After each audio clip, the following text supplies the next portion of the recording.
बच्चों, कैसे सभी की सभी। उम्मीद करता हूँ सब घर पे एकदम बढ़िया होंगे। तो आज मैं फिर से आ गया हूँ आपके सामने एक नए क्वेश्चन के साथ। आपको बेटा स्क्रीन पे क्वेश्चन दिख रहा है, आपको एक दे रखा है, एक राइट एंगल ट्रायंगल है। इस राइट एंगल ट्रायंगल का आपको पेरीमीटर गिवन है 120 और इस राइट एंगल ट्रायंगल की सबसे लंबी साइड यानी हिपोपोटामस यानी हाइपोटेन्यूज दे रखा है 51। अब करना क्या है, एरिया पता करना है किसका, इस राइट एंगल ट्रायंगल का। तो अब करें क्या, ध्यान से समझो।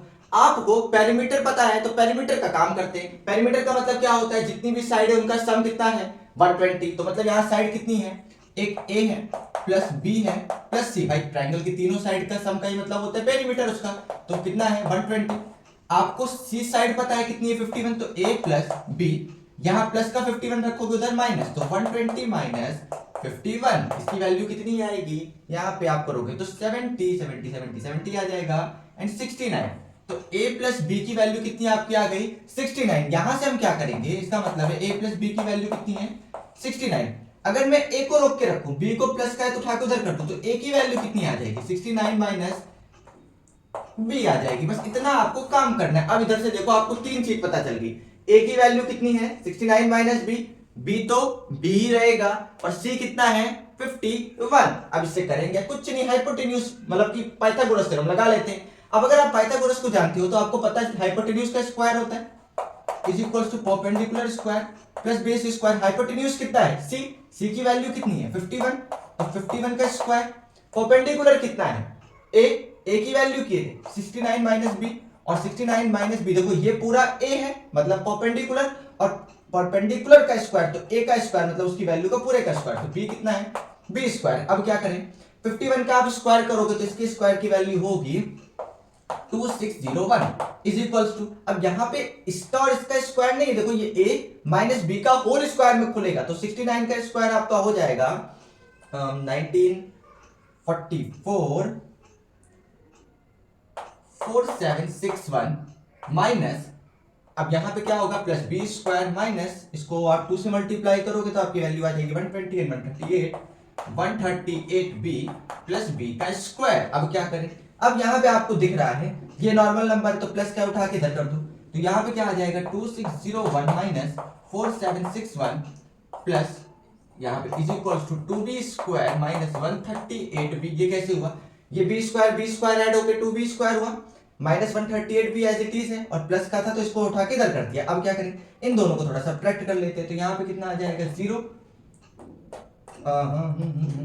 ये 6 आ जाएगा, ये 1 आ जाएगा, ये 2 आ जाएगा। अब देखो बड़े वाले के पास माइनस का साइन है ना, तो माइनस का आएगा is equals to 2b square minus 138b।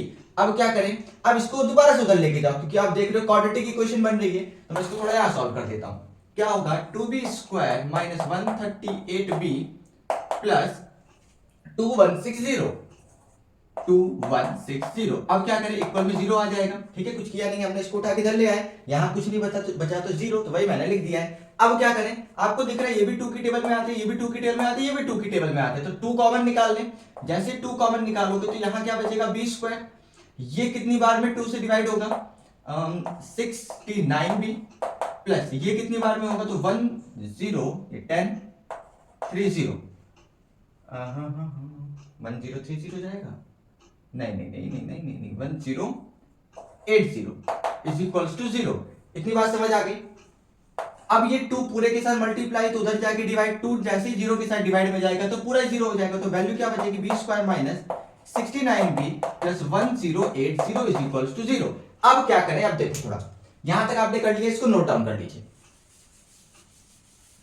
अब क्या करोगे, इससे क्वाड्रेटिक को सॉल्व करेंगे, तो क्वाड्रेटिक में भैया ये क्या होता है, वेरिएबल के स्क्वायर के बगल की चीज a होती थी, वेरिएबल के बगल की चीज क्या होती थी b, और जिसके पास कोई वेरिएबल नहीं उसे क्या बोलते थे c, क्योंकि आपको जनरल फॉर्म पता है क्वाड्रेटिक इक्वेशन का ax square plus bx plus c।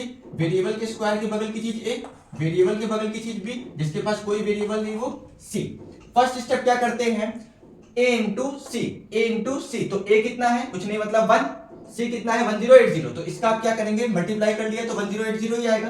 अब 1080 का आपको लेना है एलसीएम मतलब प्राइम फैक्टराइजेशन एक तरीके से, तो ये कितना आएगा 540, इसको डिवाइड करोगे तो 270, इसको डिवाइड करोगे 3 से जाएगा 90, इसको और करोगे तो 3 से जाएगा 430, 3 से जाएगा 10, 2 से जाएगा 5, 5 से जाएगा 1। अब इसको आप अरेंज करोगे, इन फैक्टर्स को कुछ इस तरीके से अरेंज करना है कि क्या बन जाए 69। तो आप अगर देखो 5 को 3 के साथ ले लो और इसको 3 के साथ, तो 5 3 जा 15, 3 जा कितना होगा 45।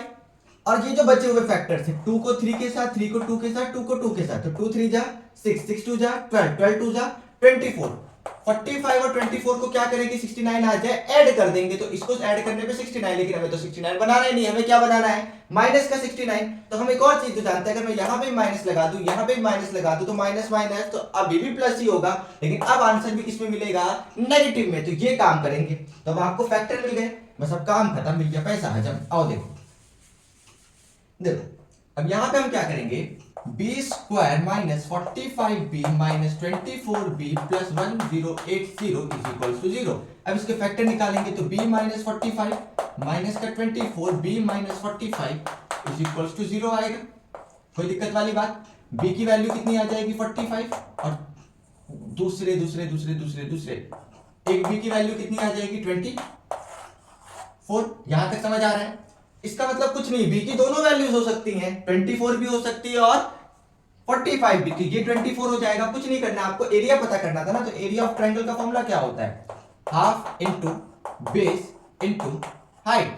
Half into base into height के साथ सॉल्व करोगे, लेकिन मैं देख लेते हैं 45 24 दोनों पॉजिटिव आ रहा है, इनको प्रोडक्ट करेंगे तो कितना आएगा 44 5 से 20, 2 कैरी जाएगा एंड 4 4 जा 16, 24 25। एक बार देख लेते हैं इसको थोड़ा मल्टीप्लाई करके, 45 इंटू 24 है, तो 4 5 से 20 का 2, 4 4 जा 16, 26, 28 का 2, 4 2 जा 10, 10। हाँ सही आ रहा है। देखिए अब यहाँ पे हाफ इंटू बेस कितना है, बेस अगर आप मान लो 45, मान लो चलो आपने 24 रखा, तो पहले 24 रखा है तो बेस 24। हाइट कितनी है, ए की वैल्यू क्या थी, जरा पीछे याद करो, तो ए की वैल्यू क्या आई थी 69 माइनस बी, यही निकाला था आपने। तो बी को 69 में से 24 घटा तो कितना आएगा 45। तो हाफ, अब इसको क्या करोगे आप सॉल्व करोगे, तो 2 1 जा 2 12 जा, और 12 को इससे मल्टीप्लाई करोगे तो आपकी वैल्यू देखो 45 इंटू 12 आप करोगे तो 2 5 से 10, 1 जाएगा, 2 4 8 5 30, 14 का 1 540। तो 540 यूनिट का स्क्वायर, मतलब जो भी यूनिट होगी उसका स्क्वायर, ये आपका इस ट्रायंगल का एरिया आ जाएगा। अगर आप उसी की जगह बेस आप 45 रखोगे तो ऑटोमेटिक हाइट 24 आएगी, तब भी आंसर कितना आएगा 540 आएगा। मतलब दोनों तरीके से आपका आंसर सही है। तो इस तरीके से इस क्वेश्चन को करेंगे, नोट कर लीजिए।